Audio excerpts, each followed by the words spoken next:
How big would you rank tomorrow night's game in terms of your Scotland career? Yeah, look, it's right up there. We know what's at stake. We know there's, when you get close to an end of a campaign, there's no room for error. And we know we're at that stage now, and so are all the other countries. So look, we've put ourselves in a really good spot in terms of, going into the last two games, being in control of our own destiny is all you can ask.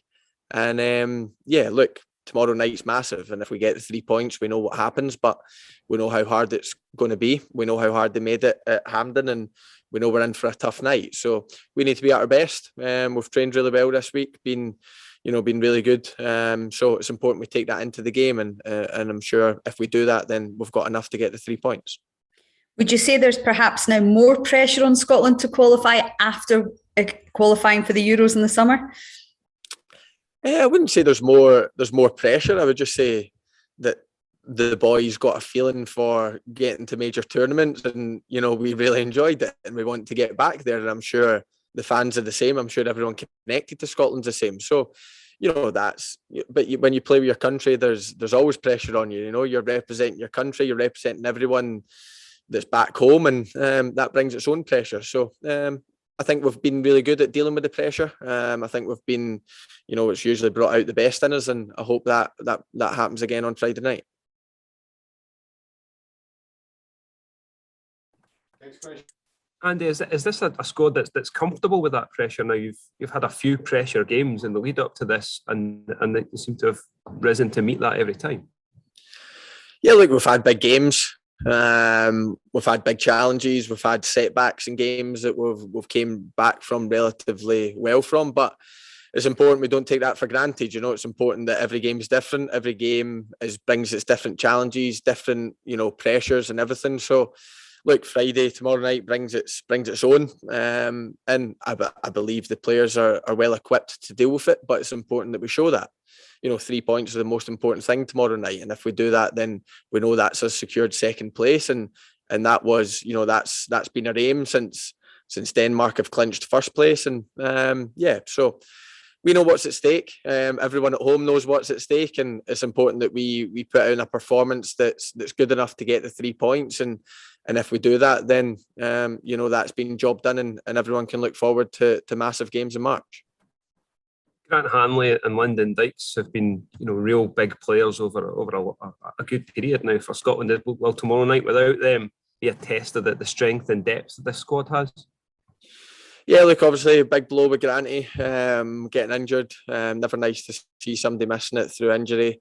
He's one of the leaders in the squad. He's an excellent centre back, and so yeah, of course. Look, when any of these players don't show up, it's always difficult. It's always hard. But we also have quality in the ranks to step in. Granty pulled out, and John Souttar came in, who's been excellent in training. We've already got Jack Henry, Scott McKenna, Liam Cooper, KT obviously plays there, McTominay. So look, these players, I think our squad's a lot better in each position now. We've got depth.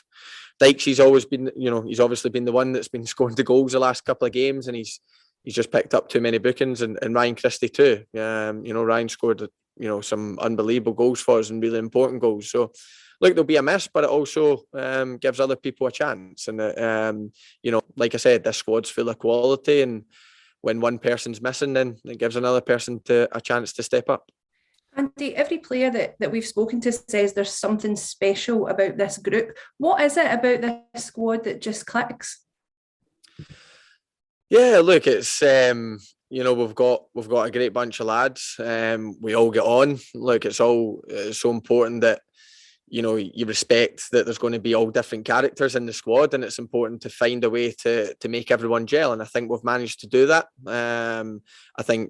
I think everyone loves coming away with Scotland. I think everyone looks forward to the international breaks and meeting up with the boys again. And that's really important, because if we're happy off the pitch, and we're happy being stuck in hotels and doing lots of traveling and being together in it, then it can produce better performances on it. And I think you're seeing that just now. The lads, we all got on really well, which is important. And I think you see that with the relationships on the pitch as well. Everyone's fighting for each other. Everyone's backing each other up, and I'd put that down to why the results have been a lot better. And I think you can see in the camp that everyone's happy to come away. And obviously, you've touched on the pressure of tomorrow night, and you all know what's at stake. Clearly, a big night though for players like yourself, Craig Gordon, experienced heads as well, to really keep the boys calm, I would imagine.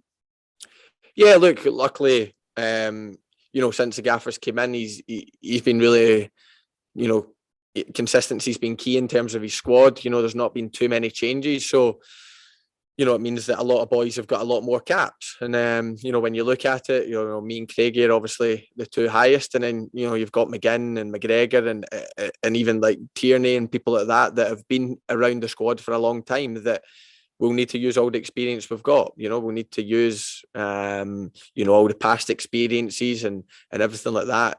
Tomorrow night, it's important, like you said, to stay calm, to stay composed and play your game, because we've got a game plan. We know what we're good at. And it's important we do that tomorrow night, because that's the best possible way we're going to win this game. Andy, you're just talking about caps here. Obviously, you're one of the most experienced players in the squad. I just wonder, do you ever look at players with loads of caps? Obviously, Kenny Dalglish with the record. Do you ever look at that and say, one day I want that to be me? I want to be the record caps holder, along with all the other achievements and tournaments, hopefully along the way? Maybe joked once or twice with Kenny, but other than that, no. I've never been one to look too far forward, and I've never been one to look, in my past. I work in the here and now. I'm just looking forward to tomorrow night and, getting another cap on the board. But, you can't look, I think I'm on 53, 54 now, and I think Kenny's well over 100. So I'm definitely not looking 50 caps time. I'm looking at now, and then, looking forward to hopefully playoffs in March and hopefully represent my country at World Cup. That's the aim just now. And look, I love representing my country.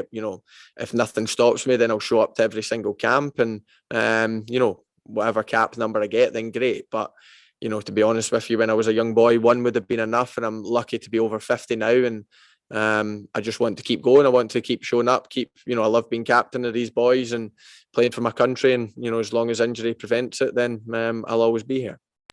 Going back to tomorrow night, you said the injuries and suspensions give other players a chance to step up. Jacob Brown has come into the squad for the first time. How's he been? What kind of lad is he? How have you helped him as captain settle in as well? Settled in really well. Settled in off the pitch really well, which, when I look at it, I think it's the most important. I think if players are settled off the pitch, you're most likely to get the best of them on the pitch. He's trained really well this week, and the boys have took to him, and he's took to the boys. You can see him having laughs and jokes already, which is important. I had quite a few conversations with him. Seems a really good lad, and it's important that he settles into the squad, because, like I've touched on, the squad is already close, and we've been through a lot of things together. And when new boys come in, it's important they feel part of it straight away. And you'll need to ask Jacob obviously that, but I believe he'll feel part of it already, and he'll feel comfortable in his surroundings, and that's the most important. And hopefully he gets minutes on the pitch, and if he does, then he'll be able to show that, because he's a good player, and he's showed it in training. And like I said, if he's comfortable with his surroundings off the pitch, then I think we'll get the best of him on the pitch. Andy, it's a year since Belgrade. Can you say in what ways that might have transformed the mentality within the group and even among the supporters now that that final barrier has been breached? Well, that was actually that. You've probably answered it yourself, David. It was a barrier, and a lot of people in our country probably didn't believe that the country would ever get over it at one point. The longer it goes, the more people start believing that it's never going to happen again. But credit to the manager and the coaches. They changed that mentality with the help of obviously me and maybe the more experienced lads of just trying to change that mentality and not thinking about the last 23 years, but thinking about the here and now. And we managed to do that. And we ticked a huge box by beating Serbia and being able to get to the Euros. And the feeling I think the whole country had when we were at a major tournament was incredible. And the boys are hungry for more, and so I'd imagine are the country, because I think the country really came together and united then. And we don't want to be sitting at home when the World Cup's going on or any more Euros are going on. We want to be there, but we know also how hard it is to get there. We know how much it takes, and that's why we know how important tomorrow night is to secure the playoffs, and then March will bring its own challenges. But look, we need to secure that first, and then everyone can build up to March. But we definitely want more of it. We definitely want to represent our country in more major tournaments, and that starts tomorrow night. One final Moldova question, have please. 1 point, Andy. Realistically, does that give you even more confidence going into this game? Yes, you'll be wary, but more confidence. No, because probably unlike a lot of people back home and things, we've watched clips from them. We've watched them take the lead against Israel. We know how hard their games are. We've watched our game back when we beat them 1-0 at Hampden, and they had a couple of chances that night. We had a couple of really big chances that maybe it could have been a wee bit more comfortable, but they made it difficult for us that night. So I think we know how difficult international games are now. Faroe Islands as well, last camp, scoring in the 86th, 87th minute. It's all about 3 points tomorrow night, and we know how hard it's going to be. But I do believe that if we're at our best and if we play to the potential that we've got, then we're good enough to get 3 points. But we need to go out and do that on the pitch. And if we do that, then, hopefully we secure the second place, because that's been the aim all along. And, it's certainly the aim for tomorrow night.